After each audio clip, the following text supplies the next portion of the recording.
AGP की युवा शाखा ने सौरभ देव को बर्खास्त किया। कछार जिला समिति भंग।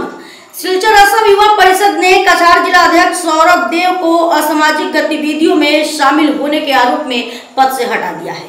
परिषद की केंद्रीय समिति ने पूरी जिला इकाई को भंग कर दिया है। सचिव ने कबूब हुसैन लश्कर ने बताया कि जल्द ही नई समिति गठित की जाएगी। निर्णय परिषद के अध्यक्ष जीतू बड़गोइया और कार्यकारी अध्यक्ष ऋषिकेश शर्मा के निर्देश पर लिया गया। उल्लेखनीय है कि सौरभ देव के अवैध संबंधों को लेकर उठे विवाद के पक्ष यह निर्णय लिया गया। नमस्कार, আমি মেঘভূষণ লস্কর, অসম যুব পরিষদের কেন্দ্রীয় সম্পাদক।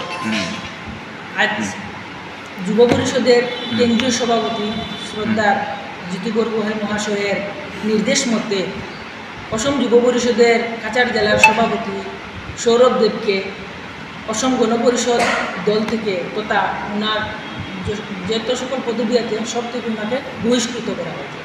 বহিষ্কৃত করার কারণ হলো উনি বিভিন্ন অসামাজিক কার্যকলাপে লিপ্ত। আমরা সোশ্যাল মিডিয়ার মাধ্যমে ফেসবুকে হোয়াটসঅ্যাপে আমরা দেখতে পাচ্ছি। আর উনি বিগত ৫-৬ মাস থেকে দলে সক্রিয় নন। উনি পঞ্চায়েত ইলেকশনেও অসক্রিয় অবস্থায় ছিলেন ওনার অসামাজিক কার্যকলাপের জন্য। তাই আমরা দলের ভাবমূর্তি নষ্ট না হয় তার জন্য আজ কেন্দ্রীয় কমিটির সভাপতি শ্রদ্ধার জিতু বরগোহাই মহাশয়ের নির্দেশ মতে ওনাকে দল এবং পদবি থেকে বহিষ্কার করা হয়। ধন্যবাদ। আর জেলা সভাপতি যেহেতু বহিষ্কার করা হয়েছে সৌরভ দেবকে, সৌরভ দেবকে বহিষ্কার করার সঙ্গে সঙ্গে যুব পরিষদের কাছাড় জেলা কমিটিও আনুষ্ঠানিকভাবে ভঙ্গ হয়েছে। আজ থেকে যুব পরিষদের জেলা কমিটিতে কোনো পদাধিকারী থাকবেন না। আমরা খুব শীঘ্রই নতুন কমিটি গঠন করব। ধন্যবাদ।